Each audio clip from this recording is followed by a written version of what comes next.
Our next guest today has used his expertise to help tackle high-profile global air pollution problems, from helping the Australian government with Sydney's air pollution in their tunnels to improving air quality at the Pentagon after 9/11. And today we're talking about ways to improve the air quality in your own home. We're joined by air quality expert Bill Converse. Thanks so much for joining us today. Thanks for having me. So you've had a very interesting life. Tell me a little bit about, working at the Pentagon and things to that extent.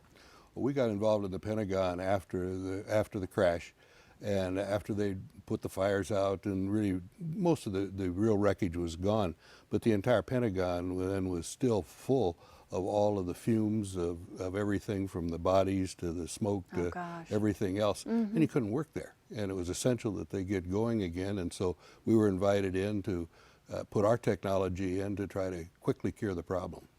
Now, a lot of people's homes have air filters in them. How well does an air filter work? Well, I've been involved in air purification for 35 years, and it's been a process because 35 years ago, filters were about all there really were. And people have recognized for a long time that it only cures part of the problem, doesn't work very well, and that's why we keep looking for new solutions. And you need a filter because you have to get the big stuff out of the air, but it's still the small stuff that really causes the problems. And I've actually had a fire at one of my jobs, and the air feels like it's poison after that. Some plastic burned, and it's there for a long time. You really do need to make it better, don't you? You really do, and you're right, it is toxic, but you're probably not at the toxic level, but it's still annoying, it still destroys the quality of life, and you really don't function well because you're in it. And you have to get rid of all of the particles, all of the stuff that smoke is made up of. And until you do, you're going to constantly remember the fire that was there. I'm sure you had the experience of for months and months after that, all of a sudden you'd smell the smoke again. Exactly, exactly. So in the past, they've thought of cleaning up the air, with filters and things. What's the thought now? Well, the thought now is that we've gone about as far as we can when it comes to removing the things from the air.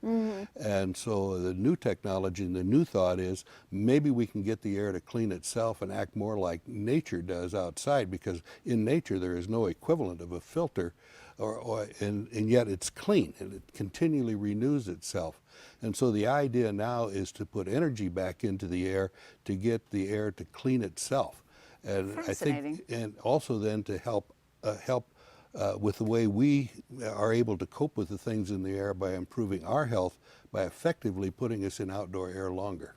That's fascinating. So how does it all work then? Well, the one thing that's different between indoor air and outdoor air is the amount of energy that is in the air. Just a small amount of the ingredients of the air being energized makes a huge difference. By the sun puts the energy in the air outdoors. Indoors, we do it electrically with an electrical field and creating a bunch of particles.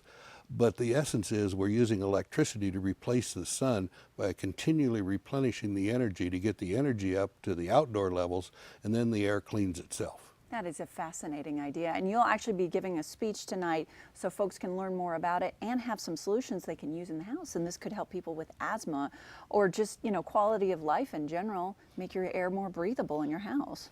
Well, we think it's going to have some real major effects on everything from learning to general health. Even things like memory are so much improved when you're in outdoor air. And so we're involved in a real educational process to try to get people to learn about the real value of breathing more outdoor air, and if you can't, at least making your air more like outdoor air. That's fascinating. Well, if you want to join in this air quality discussion, it's going on tonight, June 26th at 6:30 p.m. at the Brookville Ruritan Clubhouse. That's on Beverly Hills Circle in Lynchburg. Also, if you can't come, you can always find out more online at airrestoreusa.com. And thanks so much for joining us.